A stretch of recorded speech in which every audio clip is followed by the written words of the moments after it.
তিলে তিলোত্তমা। বলতে পারবে না সুকন্যা কথা দিয়ে কথা রাখেনি।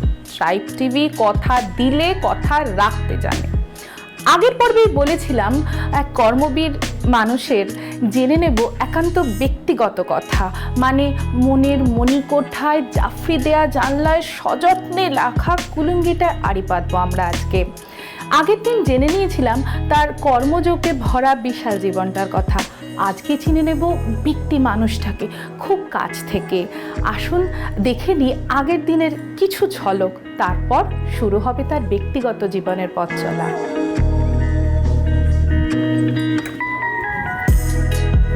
আমি সন্দীপ বক্সি আমার নাম। আমি কলকাতা কর্পোরেশনের 72 নম্বর ওয়ার্ড, যেখানে আমি বসে আছি এই ওয়ার্ডে, নমস্কার, 72 নম্বর ওয়ার্ডের কাউন্সিলর, এবং বর্তমানে আমি কলকাতা কর্পোরেশনের MMIC। এই হচ্ছে আমার এখানে এখন বর্তমান পরিচয় আর কি। আমার ফ্যামিলির যদি বলি তাহলেই বুঝতে পারবেন আমি একটু রাজনৈতিক ফ্যামিলি থেকে এসেছি। আমার জ্যাঠামশাই ছিলেন সত্যরঞ্জন বক্সি, নেতাজি সুভাষচন্দ্র বসুর উনি ছিলেন বন্ধু, তারপরে সহকর্মী। তারপরে আমার বাবা সুধীর রঞ্জন বক্সি, উনিও রাজনৈতিক বন্ধু, উনি জ্যাঠামশাইয়ের সাথেই রাজনীতি করতেন স্বাধীনতা সংগ্রামে। তার পরবর্তীকালে আমার বাবা এই অঞ্চলের প্রথম কাউন্সিলর।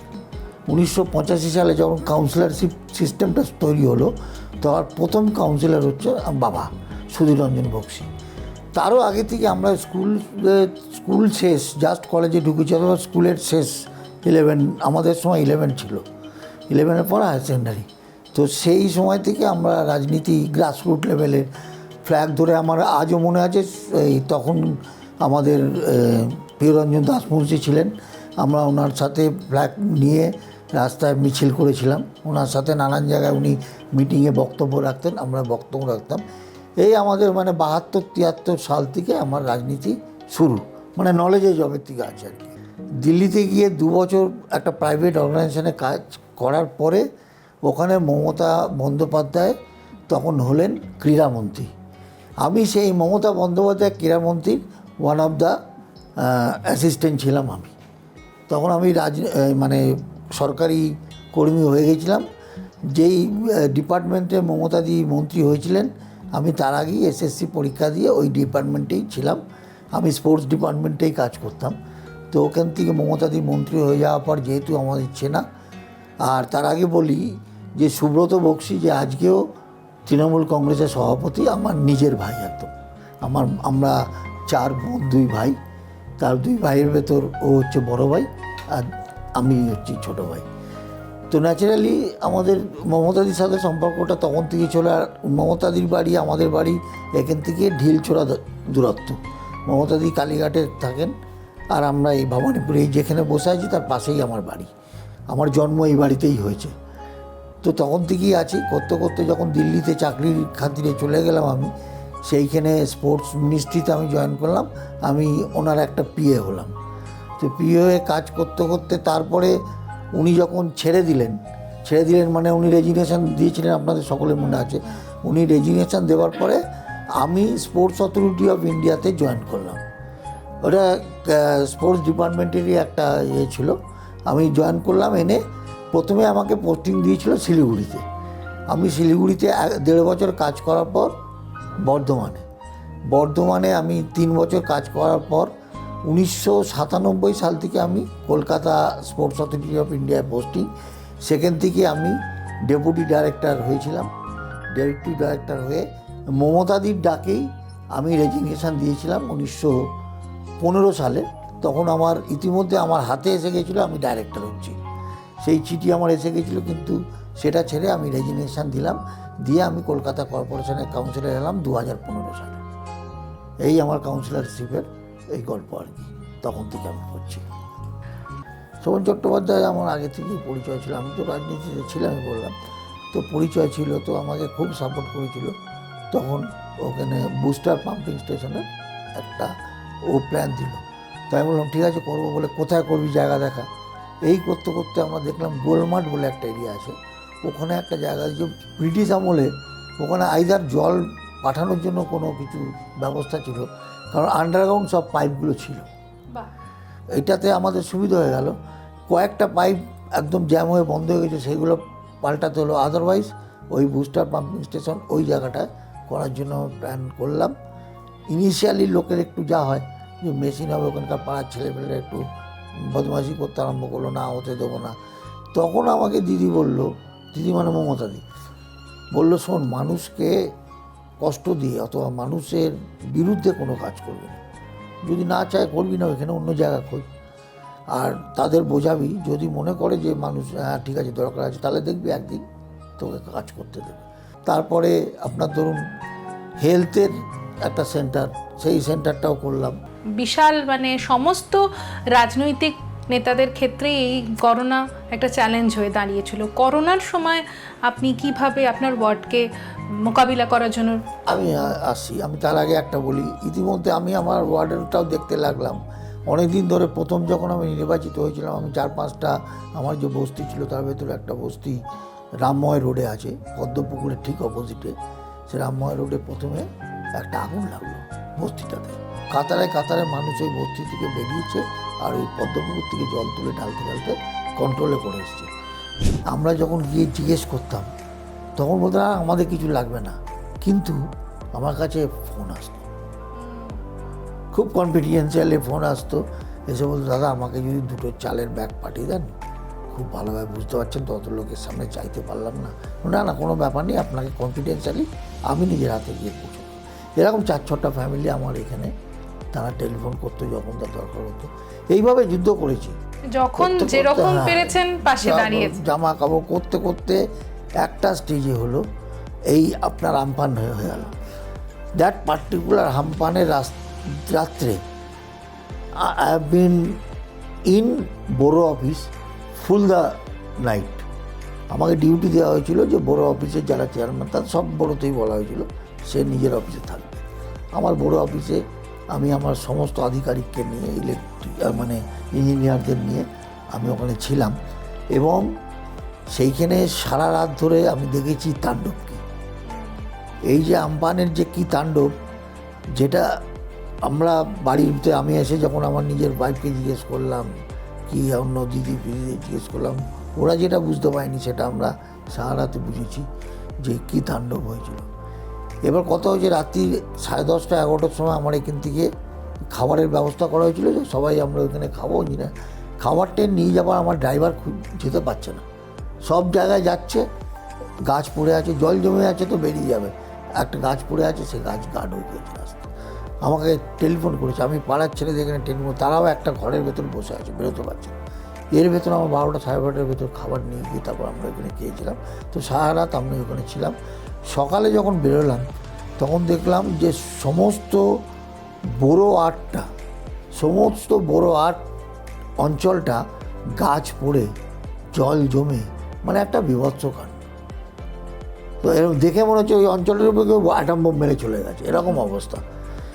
তো সেই থেকে কী করব করতে করতে তো আমি এলাম বাড়িতে, এসে দেখি আমার গাড়ির উপরে ল্যাম্পপোস্টটা ভেঙে পড়েছে, আমার নিজের গাড়ির উপরে ল্যাম্পপোস্টটা ভেঙে পড়েছে, কিছু করার উপায় নেই। হ্যাঁ, কিন্তু এটাতে সুবিধা আমার হলো, আমার যত ছেলেগুলো ছিল আমার এখানকার 72 নম্বর ওয়ার্ড, আমার গাড়িতে যেহেতু ল্যাম্পপোস্টটা ভেঙে পড়েছে, ওরা সঙ্গে সঙ্গে সবাই রাস্তায় নেমে গেল। নেমে গিয়ে প্রথমে ল্যাম্পপোস্টটাকে কেটে ওরা আমার গাড়িটাকে বার করলো। এই যে জোশটা ওরা পেয়ে গেল, এটা একটা ইন্টারেস্টের মতো, আমি দেখলাম নেশার মতো। ওরা তারপর পাশের রাস্তায় বকুলবাগান রোডে ওরা গাছ পড়েছিল, রাস্তা বন্ধ ছিল, ওরা গাছ কাটতে চলে গেল। সঙ্গে সঙ্গে কোথার থেকে 3-4টে করাত জোগাড় করে এনে করাত দিয়ে গাছ কাটলো। এই করতে করতে সকাল 12টা 12:30 1টা পর্যন্ত এটা চললো। এর ভেতরে 4-5 জন আবার আমরা তো খাবার দিচ্ছি সবাইকে, সেইটা আরও বাড়িয়ে দিতে হলো। তার কারণ হচ্ছে তখন তো শুধু ওই করোনার এফেক্টেড এরিয়াগুলো অথবা করোনা এফেক্টেড ফ্যামিলিগুলোতে আমরা যেতাম, আর এখন তো সবাই কেউ বেরোতে পারছে না, খাবার কিনতে পারছে না। তো সেইগুলো করে এরমভাবে অক্লান্ত আমরা 2 মাস মানে কন্টিনিউ করেছি, আমরা 2-3 মাস প্রায়, আপনি না বলে আমি বলি, মার্চ মাসের শেষ থেকে শুরু করে এপ্রিল মে শেষ পর্যন্ত আমরা করেছি। আমরা অনেক মানুষ আমাদের পাশে এসে দাঁড়িয়েছে, ধন্যবাদ জানাই তাদের আরও একবার। এই টিভির মাধ্যমে সেই সব মানুষকে ধন্যবাদ জানাই যারা আমাদের পাশে এসে দাঁড়িয়ে চালের বস্তা, ডালের বস্তা, ওষুধের প্যাকেট, খাবার, পাউরুটি, দুধ, ইভেন কোনো জায়গায় মানুষ কিনতে পারছে না, আমাদের কাছে টাকা দিয়ে গেছে। আমরা টাকা নিয়ে নিই, জোর করে দিয়ে গেছে এই টাকা। আমরা সেই সব টাকা দিয়ে যারা হতদুরস্ত ফ্যামিলিগত হয়ে তাদের পয়সা দিচ্ছি, ঠিক আছে আপনারা এইটা যত টাকা করুন, তারপর আরও লাগলে আরও দেবো। তো এরকমভাবে আমরা করেছি। তারপরে এবার আমাদের ছেলেরা বললো, তখন জাস্ট শেষ হয়েছে আমপান, আমাদের বললো চলো আমরা গেলাম হচ্ছে আপনার ডায়মন্ড হারবার। এখান থেকে একটা বাস ভাড়া করে সব খাবার দাবার তুলে নিয়ে একটা গাড়ি, লরিতে তিনটে লরি, তিনটে মানে হাতিয়ারি যেটাকে আমরা বলি, ছোটো ম্যাটারু, ওতে করে আমরা নিয়ে গেলাম ওইখানে খাবার দিতে ডায়মন্ড হারবারে। ওখানে যোগাযোগ করে ডিস্ট্রিবিউট করে খাবার ডিস্ট্রিবিউট করে ওইখানে ডিএমের সাথে কথা বলে ওখানকার এসডিও অফিসে গিয়ে আমরা রেস্ট করলাম, ওখান থেকে খাবার ডিস্ট্রিবিউশন করলাম, জামা কাপড় সব কিছু নিয়ে গেছিলাম, করে ওখান থেকে দিয়ে তারপর আমরা ফিরে এলাম। এই করতে করতে প্রায় 21 সাল পর্যন্ত কেটে গেল। আমাদের তো ডিউ হয়ে গেছিলো ইলেকশান, এটাও মাথায় আছে, সেটা হলো না ইলেকশান। 21 সালে ইলেকশান শুরু হলো। 21 সালে আমাদের মে মাসে ইলেকশান হলো। আমাদের এখান থেকে তখন শোভনদেব চট্টোপাধ্যায় দাঁড়িয়ে ছিল। আমি chief election agent Sovandeb Chattopadhyay. আমি চিফ ইলেকশন এজেন্ট কাজ করছি আগে থেকে খুব হলো। দ্যাট পার্টিকুলার ডে, যেদিনকার 26শে এপ্রিল আমার আজও মনে আছে, have been affected in corona. আমি সকালবেলা বেরোলাম, ভোট কেন্দ্রে গেলাম, 2-3টি জায়গায় এসে এইখানে এই ঘরে আমি অজ্ঞান হয়ে গেলাম। আমার যখন জ্ঞান হলো তখন আমি দেখলাম আমাকে পিজি হসপিটালে নিয়ে গেছে করোনা টেস্ট করার জন্য। আমার বন্ধুরা ছিল, ওরা তখন বললো যে তুই অজ্ঞান হয়ে গেছিলিস, তোকে গাড়িতে তুলে আমরা নিয়ে এসছি এখানে ওটা টেস্ট করার জন্য। ওইখানেই টেস্ট হলো সেদিনকার। ওখান থেকে আমাকে কেপিএসে ভর্তি করা হলো। আমি কেপিএসে 7 দিন ছিলাম। তার ভেতরে শোভনদা রেজাল্ট বেরোলো, শোভনদা ভোটে জিতলো। তার মাঝখানে অবশ্য আরেকটা বাদ দিয়ে গেলাম, 19 সালে আমরা লোকসভা ইলেকশন করেছি মালাদ্বীপ। লোকসভা ইলেকশনও আমরা করেছি, যদিও আমি ছিলাম না চিফ ইলেকশন এজেন্ট, অন্য ছিল, কিন্তু আমি 19 সালে লোকসভা ইলেকশন আমরা এখানে জিতেছিলাম। খুব সামান্য ভোটে জিতেছিলাম, বাট আমরা এখানে জিতেছিলাম। তারপরে বিধানসভা ইলেকশন করলাম, শোভনদা জিতলো। শোভনদা জেতার পর আমরা এলাম। তারপরে নর্মালি তখন হলো এই করতে করতে পুজোর ঠিক পরে পরে মমতাদি এখান থেকে শোভনদা ছেড়ে দিল, রেজিগনেশন দিল। এখানে আবার মমতাদি এখান থেকে দাঁড়ালো। আবার একটা ইলেকশন মানে ন্যাচারালি আবার একটা ওই ব্যাপার, একটা বড় দুর্গাপুজোর মতো ব্যাপার আর কি। সেই করে মমতাদিকে জিতে, একটা চ্যালেঞ্জ ছিল আমাদের মমতাদিকে ব্যাপার। আমরা মমতাদিকে এই ওয়ার্ডেই আমরা প্রায় 3,500-এরও বেশি, আমি নিজে 1100 ভোটে জিতেছিলাম, কিন্তু মমতাদিকে 3,500 ভোটে আমরা জিতিয়েছিলাম। 3,500 ভোটে জিতিয়ে আমরা মমতাদিকে এখানে নির্বাচিত করলাম। নির্বাচিত করার পরেই আমাদের ইলেকশন ডিক্লেয়ার হলো। তখন আমাদের একবার ওনার মমতাদি ডাকলো হচ্ছে ওনার অফিসে নবান্নতে। ওখানে আমাদের কংগ্রাচুলেট করলো, যেহেতু আমরা ভালো কাজ করেছি, উনি জিতেছেন, প্রচুর ভোটে জিতেছিল। তারপরে করার পরে তারপর আমাদের ইলেকশন ডিক্লেয়ার হলো। তারপরে ঘটনা তো আপনি জানেনই, আমি জিতলাম আপনাদের আশীর্বাদে। তো আমি জিতে এখন আমি যখন ডিক্লেয়ার করা হলো, মহারাষ্ট্র নিবাসে মিটিংটা হয়েছিল। আমরা যখন নির্বাচিত হলাম, মমতাদি বললো মহারাষ্ট্র নিবাসে নির্বাচিতদের নিয়ে মহারাষ্ট্র নিবাসে একটা মিটিং করবে। আমার দাদা সুব্রত বক্সি সব অ্যারেঞ্জমেন্ট করলো। আমরা গেলাম, যাওয়ার পরে দেখলাম ওইখানে মমতাদি ডিক্লেয়ার করলো আমার নামটা এমএমআইসি। এইবার পরবর্তীকালে ববির সাথে কথা বলে আমরা এমএমআইসি লাইটিংয়ের আমি এখন বর্তমানে চার্জে আছি, লাইটিং অ্যান্ড ইলেকট্রিক্যালসের চার্জে আছি আমি। এই হচ্ছে মোটামুটি তখনকার থেকে এই ঘটনা এখনও চলছে। এখনও আমার হ্যাঁ কন্টিনিউ তো হচ্ছেই, সবই ঠিক আছে, কিন্তু এখনও আমার কয়েকটা টার্গেট বাকি আছে। আমি ভবানীপুরকে আরও আমার 5টা বড় বস্তি আছে, আমাকে সেটাকে একটু ডেভেলপ করতে হবে, মানে যেটা বললে মডেল বস্তি তৈরি করতেই হবে। আমি একটা তো করেই দিয়েছি, একটুখানি কাজ বাকি, আর 2টো সাইমালটেনিয়াসলি চলছে, আর আরও 2টো পড়ে রয়েছে। আমি চেষ্টা করছি, আর 2 বছর বাকি আছে, তার ভেতর যদি আমি করতে পারি, অন্তত কী জানেন তো, কাজটা যদি আমি শুরু করে দিতে পারি, তাহলে আমার যে পরে আসবে সে হয়তো সেটাকে টার্গেট নিয়ে করতে পারবে। এই ব্যাপার। আর আমার মোটামুটি অঞ্চলে দেখুন সব কিছুই আছে, যেটা নেই সেটা হচ্ছে একটা কমিউনিটি হল আমার অঞ্চলে নেই, সেটার জায়গাও আমাদের মানে সরকারি জায়গা আমাদের এখানে কোনো জমি, ফাঁকা জমি নেই। আমি চেষ্টা করছি তবু যে পদ্মপুকুরের ভেতরে একটা বড় ল্যান্ড, পদ্মপুকুরের ভেতরে ওখানে পড়ে আছি, যদিও কোনটা আমরা করতে পারি, যদি আমাদের সরকার পারমিট করে তাহলে হ্যাঁ কমিউনিটি হলটা করতে পারলে। কমিউনিটি হল মানে জানেন তো কি, আমি বলছি খুব সস্তা, এখানে আমাদের গরিব মানুষ, আমাদের বিলো পভার্টি লেভেলের লোকরাই এখানে বেশি বাস করে, তাদের মুখে বাদ, অন্নপ্রাশন, তারপর বিয়ে, শ্রাদ্ধ এসব হতে হলে তাহলে এটা খুব সস্তায় পেয়ে যাবে, হ্যাঁ ন্যাচারালি। এইটাই আমাদের মানে এই করছি। আর এখন MIC কলকাতা কর্পোরেশনও যেতে হচ্ছে, এখন তো আমাদের কলকাতা কর্পোরেশনে সব ওই কম্পিউটারাইজ হয়ে গেছে সমস্ত কাজ, ওই জন্য যেতে হয়, কারণ আমার ব্লক করা আছে তো আমি ছাড়া কেউ চালাতেও পারবে না, তো কিছু কিছু ওই স্যাংশনের ব্যাপার আছে, তো এইগুলো হয়। এর ভেতরে মাঝে গত বছর দেখুন আমি 2022 সালে চার্জ নিয়েছিলাম জানুয়ারি মাসে, এইবার 2022 সালেই 3টে ঘটনা ঘটলো আপনার ইলেকট্রিফাইডের, 3টে ঘটনা প্রপার কলকাতা শহরে হয়েছে। এই 3টে ঘটনা হওয়ার পর আমাকে একটু প্রিকশন নিতে হয়েছে। ভগবান করে এবছর এখনও পর্যন্ত কোনো ঘটনা ঘটেনি। আমি চাই ভগবানের কাছে, আমি প্রার্থনা করি যেন না হয়। মৃত্যু সবসময় দুঃখের, সে যেই মানুষ, বাচ্চা ছেলে হোক, বড় হোক, অন্য দলের লোক হোক, মৃত্যু সবসময় দুঃখের। আমি চাই না যে কোনো মানুষ, আর ইলেকট্রিফাইডে মরাবার আরও কষ্টকর ব্যাপার, যে আমি চাই না। তো এই জন্যে আমি চেষ্টা করি। খিদিরপুরের পরে একটা ঘটনা হয়েছিল, আমি সেই খিদিরপুরে পুরো তার একদম চেঞ্জ করে আমি ওইটাতে একদম এরকমভাবে ট্রে বসিয়ে ট্রের ওপর দিয়ে তার নিয়ে গিয়ে ওটাকে সুন্দরভাবে করার চেষ্টা করি। আর এখন উপরওয়ালার ব্যাপার, যদি থাকে সাপোর্ট তাহলে কাজ করতে করতে যাব। দাদা, আপনার এবং আপনার টিমের জনসেবা করার এই যে অদম্য নেশা, এটাকে আমরা মুক্ত কণ্ঠে সাধুবাদ জানাই এবং ঈশ্বরের কাছে প্রার্থনা করি এইভাবেই আপনি এবং আপনার টিম এগিয়ে চলবে। এই যে এত কর্মব্যস্ততা, রাজনৈতিক কর্মসূচি, এর পাশাপাশি ব্যক্তি মানুষের জীবনটা সকাল থেকে কেমনভাবে কাটে?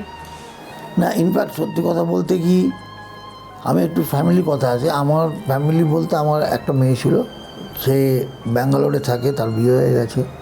এখানে আমরা পাঠিয়েছিলাম চাকরি করার জন্য, চাকরি ও নিজের থেকে জোর করে, আমাদের শুনিনি যে চাকরি করতে করতে যাই হোক করে আছে।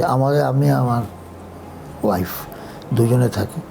তো সকালবেলা থেকে বেরোয়, আমি সকাল 7টার থেকে অঞ্চল ঘুরতে শুরু করি, কখনো পায়ে হেঁটে, কখনো মোটরসাইকেলে চড়ে। তো এরমভাবে আমি অঞ্চলটা দেখি দিই, আর মানুষকে আমি মুখটা দেখানোর চেষ্টা করি যে মানুষ ভাবে না যে আমি ভুলে গেছি অথবা আমি নেই, হ্যাঁ পাশেই আছে, সেইটা। সেই জন্য মোটরসাইকেল হোক, এতে হোক, আমি ঘুরি যেখানে দেখি এখনও কিছু সমস্যা আছে আমি সেখানে দাঁড়িয়ে যাই, সেখানে দাঁড়িয়ে সেই সমস্যাটা সমাধান করার চেষ্টা করি। এইটা সকাল থেকে করে আমি ধরুন বা মাঝখানে 10টা পর্যন্ত করে বাড়ি গিয়ে আবার 11টা, সাড়ে 11টা এসে এটা 2টো পর্যন্ত করি। 2টোর পর আমার একটু কর্পোরেশনে, যেটা আপনাকে বললাম আমার একটু যেতেই হয়, কিছু ফাইলের ব্যাপার আছে। 2টো, 2:30 পর্যন্ত করে কিন্তু গিয়ে ফাইল, আবার 5টা, সাড়ে 5টা, 6টায় আসি। এই 6টা থেকে আবার 9:30, 10টা পর্যন্ত আমি বাইরে থেকে মানুষের সাথে থাকার চেষ্টা করি। যার যা সমস্যা আছে এইখানে আসে, তারা কমপ্লেন জানায়, আমরা তখনগুলো নানান জায়গায় বসি। কখনো আজ এইখানে বসলাম, কখনো আপনার লেডিস পার্কের পাশে রমেশমিত্র রোডে বসলাম, কখনো বকুলবাগান রোডে বসলাম, কখনো বেলতলা রোড সিদ্ধার্থ শঙ্কর রায়ের বাড়ির পাশে বসলাম। তো এরকম নানান জায়গায় বসে বসে মানুষের চেষ্টা করি, মানুষের যতটা সুরাহা করা যায়।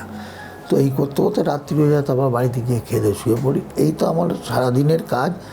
ম্যাক্সিমাম সময়টা ধরুন 16-17 ঘন্টা আমি এখন রাজনীতিতেই আমরা তাই, মানে আমার যে কজন বন্ধু আছে তারাও সকলেই রাজনৈতিক বন্ধুই বলতে পারেন এখন সবাই।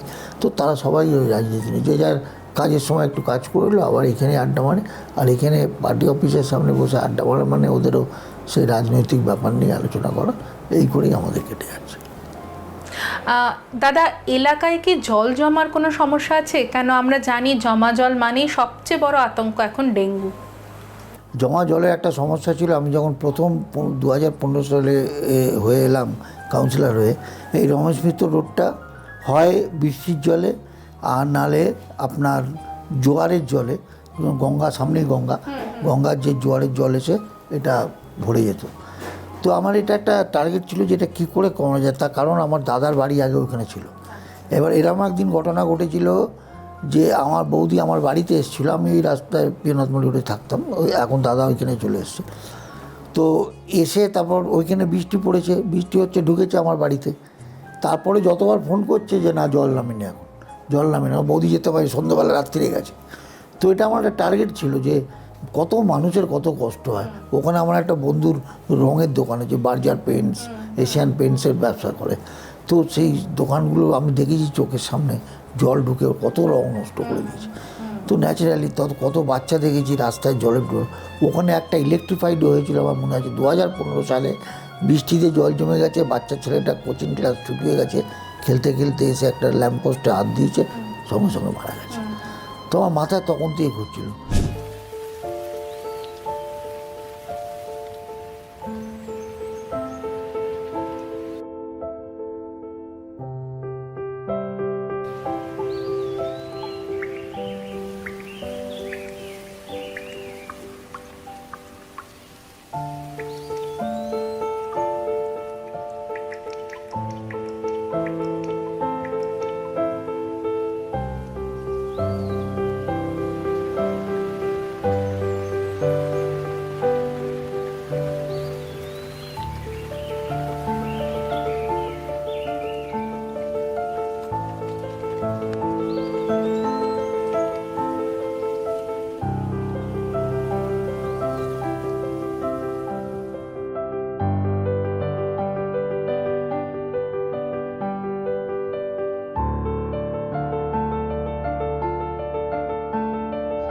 আমি 18 সালের ভেতর এটা আমি কমপ্লিট করে দিয়েছি। আজকের ডেটে আপনি দাঁড়িয়ে 72 নম্বর ওয়ার্ডে কেউ বলতে পারবে না কোথাও জল জমা। এখন কোনো জল জমার সমস্যা 72 নম্বর ওয়ার্ডে নেই। কোনো জল জমার সমস্যা 72 নম্বর, যেটা জমলো বৃষ্টির সময় আবার চলে গেল, 5 মিনিট 10 মিনিট, খুব বেশি হলে আধ ঘন্টার ভেতর আমার জায়গায় এখানে জল সব পরিষ্কার হবে, জল জমার কোনো সমস্যা নেই।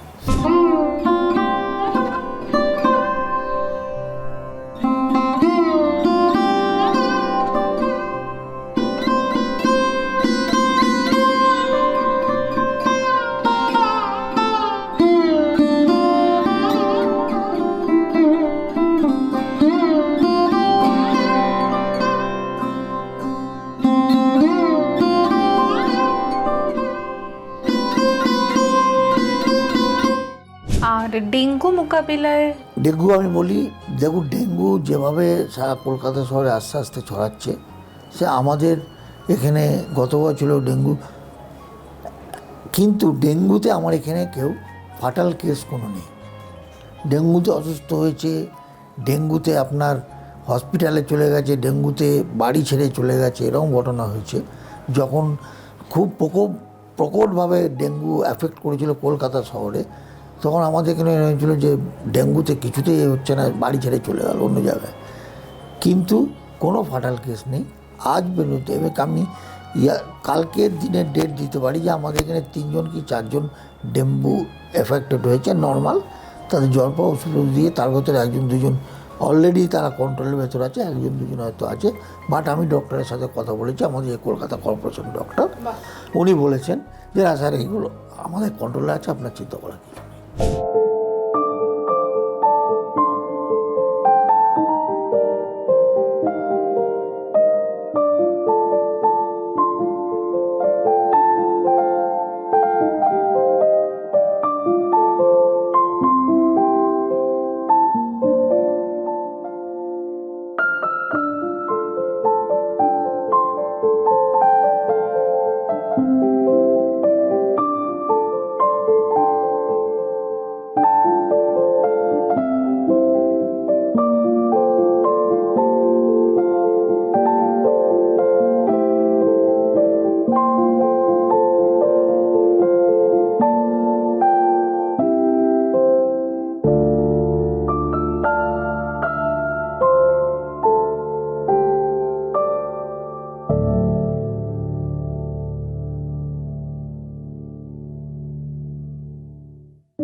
মাননীয় মুখ্যমন্ত্রীর যে বহু জনহিতকর প্রকল্পের কথা আমরা জানি, জন্মের শুরু থেকে শেষ অবধি, সেই প্রকল্পগুলো কিভাবে আপনার ওয়ার্ডে? ভালোভাবে সব কিছু এফেক্টেড, সব চলছে। ধরুন আমি বলি যে জন্মের সময় কোনো মা প্রেগনেন্ট মাকে তাকে 40,000 টাকা করে, আমি 4টে কেস 5টা কেস করেছি আমার এখানকার এই বস্তির থেকে এসে আমার ছেলেগুলো করেছে, তারা সব ফর্ম ফিল আপ করে। তারপরের স্টেজ রয়েছে আপনার ওই স্কুলে পড়ার জন্য, সেই তো বেলতলা স্কুল, তারপর হচ্ছে আপনার আদর্শ ইন্ডিয়া স্কুল, এগুলো সব সরকারি স্কুল। এইসব স্কুলে আপনার ওই শিক্ষার্থী, তারপরে এইগুলো এই সবগুলো আমার করছি, পরপর করতে করতে যাচ্ছি, কোনো অসুবিধা। ইনফ্যাক্ট সত্যি কথা বললে মমতাদির যে কটা আপনার প্রকল্প, সব কটা প্রকল্প এখানে এফেক্ট হয়েছে।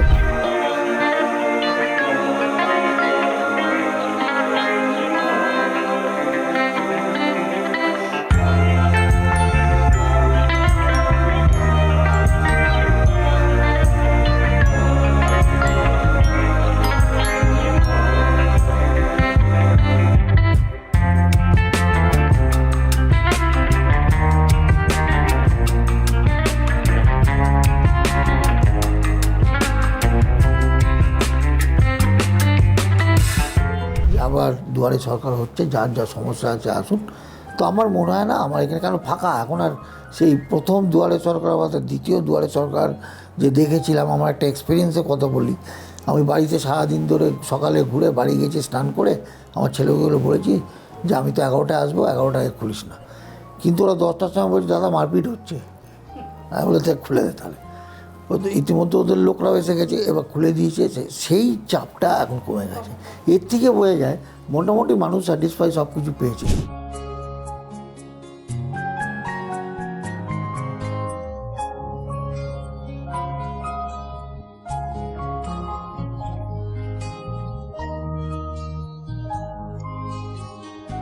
ট্রাইব টিভির পক্ষ থেকে আপনাকে অসংখ্য ধন্যবাদ এবং শুভকামনা। আপনি আমাদের দর্শকদের যদি কিছু বার্তা দেন। না, দর্শকদের আমি এই বলবো যে আমাদের তৃণমূল কংগ্রেসের উপর ভরসা রাখতে, আমাদের প্রত্যেকটা কাউন্সিলর 1 থেকে 144 নম্বর ওয়ার্ডে যারা কাজ করছে, এবং আমাদের যে নেত্রী মমতা বন্দ্যোপাধ্যায়, উনি যে কাজ আমাদের উপর বর্তেছেন, আমরা নিশ্চয়ই সেই কাজ করব। আমাদের উপর ভরসা রাখুন, আমরা কোনোদিন আপনাদের বিমুখ করব না। দাদা, আপনি কোথায় থাকেন? আপনার নামটা কি? আমার নাম সন্দীপ ঘোষ। আমি এই ভবানীপুরেই থাকি, 72 নম্বর ওয়ার্ড, 40 নম্বর গিরিশ মুখার্জি রোডে। পৌরপিতাকে কেমন লাগে তার সম্বন্ধে যদি একটু বলেন। পৌরপিতাকে তো আমি জবে থেকে দেখে এসেছি, এখানে অনেক কাউন্সিলরকেই দেখেছি। তো যেরকম প্রথম আমার এখানে কাউন্সিলর দেখেছিলাম অশোক বাগচিকে, তারপর থেকে অনেক কাউন্সিলরই এসছে, কিন্তু সন্দীপ বক্সির মতো কাউন্সিলর আমি এর আগে দেখিনি। যে এত কোঅপারেটিভ, মানুষের সঙ্গে মিলেমিশে থাকা, মানুষের জন্য কাজ করা, দিনরাত সকাল থেকে নিয়ে রাত্রির পর্যন্ত অফিসে বসে থাকা। উনি বাড়িতে থাকেন না, সারাক্ষণ অফিসেই মোটামুটি থাকেন, সব সময় ওনাকে পাওয়া যায়। দাদা, আপনার নামটা কি? আপনি কি এই ওয়ার্ডেরই বাসিন্দা? একটু যদি বলেন। হ্যাঁ, আমার নাম সোমনাথ দত্ত, আমি এই ওয়ার্ডেরই বাসিন্দা। আপনার পৌর প্রতিনিধি কে? আমার মানে এই 72 নম্বর ওয়ার্ডের পৌরপিতা হচ্ছেন শ্রী সন্দীপ রঞ্জন বক্সি। ওনার সম্বন্ধে 2 লাইন। সন্দীপ রঞ্জন বক্সিকে যদি বর্ণনা করতে হয় তাহলে ফর দ্য পিপল কথাটা হয় না, ঠিক ওই রকম। সাধারণ মানুষের পাশে 24/7 যদি কেউ থাকেন, ওর নাম হচ্ছে সন্দীপ রঞ্জন বক্সি। ঝড় জল, কিছুদিন আগে করোনা বা কোভিড আমরা জানি 2020 সালে গেল, সেই সময় মানে মানুষ যখন ঘর থেকে বেরোতে ভয় পেত, সেই সময় অবলীলায় নিজেদের মানে অনেক যারা তার সঙ্গীরা রয়েছেন তাদেরকে নিয়ে, তাদের মানে তার কলিগরা যারা রয়েছেন তাদের সবাইকে নিয়ে তিনি ঝাঁপিয়ে পড়েছিলেন মানুষের সহায়তায়। এছাড়া তিনি শুধুমাত্র কাউন্সিলর নন, তার সাথে তিনি কিন্তু একজন MMIC ইলেকট্রিক বিভাগে।